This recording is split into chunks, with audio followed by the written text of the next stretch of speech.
तो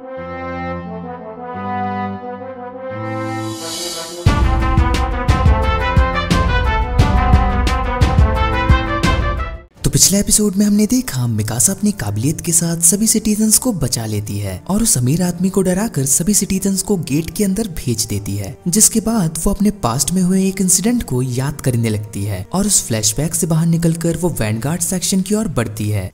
अब आगे तो पहले सीन में हमें दिखाया जाता है कुछ सैनिक अपने कैप्टन को रोकने लगते हैं कि आप हमें ऐसे अकेले छोड़कर नहीं जा सकते, हम अकेले उन टाइटन से नहीं लड़ पाएंगे। तो वो कैप्टन कहता है मुझे रेनफोर्समेंट यूनिट को संभालना होगा, मैं बस अपनी ड्यूटी निभा रहा हूँ और तुम्हें भी अपनी ड्यूटी निभानी चाहिए। अगर तुम में से किसी ने अब एक और लफ्ज भी कहा तो मैं उसे देशद्रोही समझकर मार दूंगा। फिर हमें एक दूसरा सीन दिखाया जाता है जिसमें कुछ सैनिक डर के मारे एक जगह छुपे रहते हैं और उनमें से एक सैनिक शॉटगन रेडी कर रहा होता है, जो देख उसके साथी कहते हैं भला इससे क्या होगा। तो वो सैनिक अपने मुंह में शॉटगन रख के फायर कर देता है, जिससे उसके साथी डर के मारे बहुत तेज चिल्लाने लगते हैं। फिर हमें एक दूसरा सीन दिखाया जाता है जिसमें सब बिल्कुल उम्मीद छोड़ चुके होते हैं क्योंकि उनकी 3D मूवमेंट गियर का गैस खत्म हो चुका होता है, जिसके बिना वो दीवार पे नहीं चढ़ सकते। तभी कोनी कहता है आखिर उन सप्लाई स्क्वाड वालों की दिक्कत क्या है। तो जीन कहता है कि वो भी उम्मीद खोकर एक जगह बैठ गए होंगे और मैं ये बात समझता हूँ, पर वो अपना सप्लाई मिशन छोड़कर खुद को HQ में कैसे बंद कर सकते हैं। ये सुनकर कोनी कहता है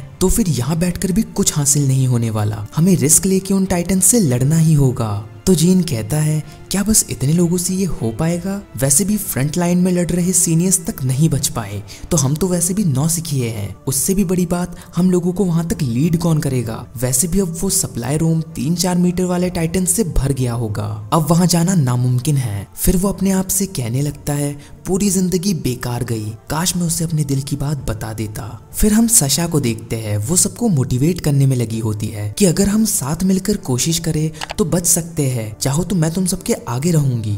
पर उसकी बातों से किसी को भी कोई फर्क नहीं पड़ता। फिर मार्को कहता है चाहे हम कुछ भी कर ले हम नहीं बच पाएंगे, ऐसा नहीं है कि मैं मरने से डर रहा हूँ, पर क्या मेरी मौत की कोई अहमियत होगी। तभी मिकासा वहां आकर एनी से कहती है खुदगर्जी के लिए माफ करना, पर क्या तुमने एरन की स्क्वाड को देखा है। तो एनी कहती है नहीं, और अभी तक तो कोई दीवार पर भी नहीं चढ़ा।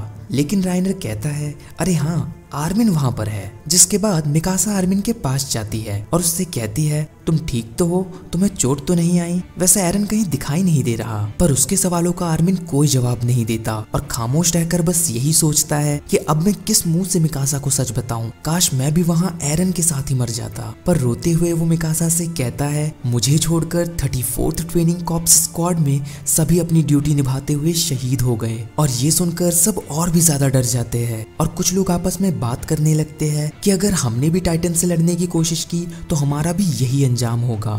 फिर आर्मिन कहता है मिकासा मुझे माफ कर दो, एरन मुझे बचाते हुए मरा। फिर मिकासा आर्मिन से कहती है ये वक्त रोने का नहीं है और वो उठकर मार्को से पूछती है अगर हम HQ के आसपास वाले टाइटन्स को मार डाले तो अपने गैस टैंक्स फिर से भर के दीवार पर चढ़ सकेंगे, है ना। तो मार्को कहता है हाँ बिल्कुल, और माना कि तुम ताकतवर हो पर फिर भी तुम उन सभी को नहीं मार सकती। तो मिकासा कहती है मैं ये कर सकती हूँ क्योंकि मैं तुम सबसे ज्यादा ताकतवर हूँ, बहुत बहुत ज्यादा ताकतवर। तुम सब बस यहाँ कायरों की तरह बैठकर देखो कि ये कैसे करते हैं। और ये सुनकर उनमें से कुछ लोग उससे बहस करने लगते हैं कि तुम उन्हें अकेले नहीं मार पाओगी। तो मिकासा कहती है कि अगर हारी तो मारी जाऊंगी, पर अगर जीती तो जीऊंगी, बिना लड़े जीतना मुमकिन नहीं। और ऐसा कहकर वो वहां से चली जाती है। फिर जीन कहता है उसकी बातों में बेइज्जती ज्यादा थी, ये सब तुम्हारी वजह से हो रहा है एरन। फिर जीन सबसे कहता है मैंने अपने साथियों को अकेला छोड़ना नहीं सीखा, और ऐसा कहकर वो भी मिकासा के पीछे चला जाता है। और फिर एक एक करके सभी आगे बढ़ने लगते हैं, जिसके बाद हम मिकासा को देखते हैं जो काफी तेजी से रास्ते में आने वाले हर टाइटन को मार देती है।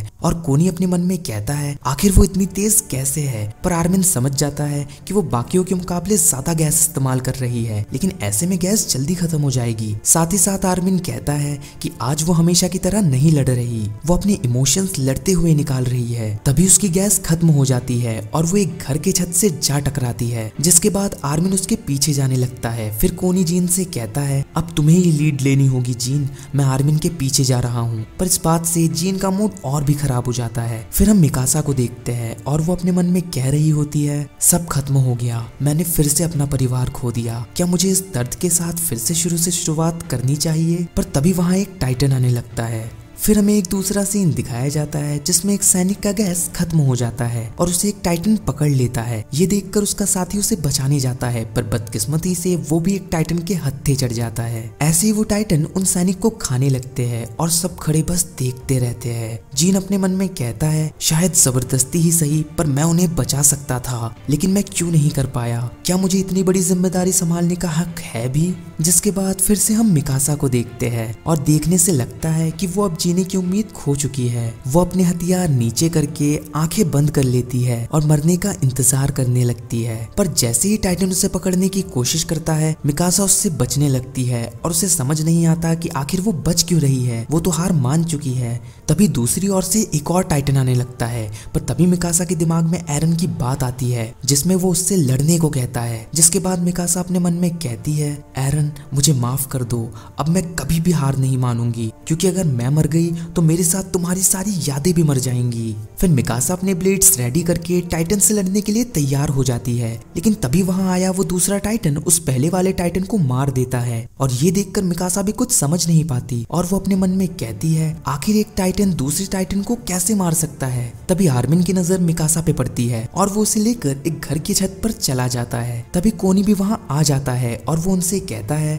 अगर तुम दोनों ठीक हो तो चलो चलते हैं यहाँ से। पर तभी वही टाइटन एक और टाइटन के आमने सामने आ जाता है। फिर दोनों ही टाइटन चीखने लगते हैं और वो titan hand to hand combat का पोज ले लेता है। और ये देखकर आर्मिन, मिकासा और कोनी भी थोड़ा चौंक जाते हैं। फिर वो टाइटन उस दूसरे टाइटन की खोपड़ी उड़ा देता है, साथ ही साथ उसके गर्दन को अपने पैरों से कुचल देता है। और ये देखकर आर्मिन कहता है क्या उसने जानबूझकर उसके वीक स्पॉट पर मारा? तो कोनी कहता है चलो यहाँ से चलते हैं, इससे पहले कि वो यहाँ आ जाए। फिर आर्मिन कहता है अगर ऐसा करना होता तो वो कब का कर चुका होता, वो हमें इग्नोर कर रहा है, लेकिन क्यों?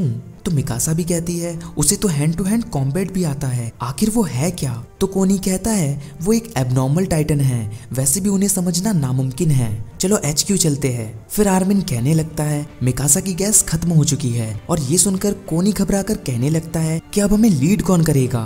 फिर आर्मिन कहता है अब तो बस एक ही रास्ता है, और वो अपने गियर्स मिकासा से एक्सचेंज करने लगता है। तो मिकासा कहती है आर्मिन मैं तुम्हें यहाँ अकेला नहीं छोड़ने वाली, तुम भी हमारे साथ ही चलोगे। फिर मिकासा सोचने लगती है कि मैं बिना किसी और की परवाह किए दूसरों की जिंदगियां भी दांव पे लगा रही थी, मैं खुदगर्ज हो गई थी, पर अब मैं ऐसा नहीं करूंगी। वैसे भी एक टाइटन को दूसरे टाइटन से लड़ता देख मेरे अंदर फिर से जीतने की उम्मीद आ गई है। ये नजारा इंसानियत के गुस्से को बयां करती है।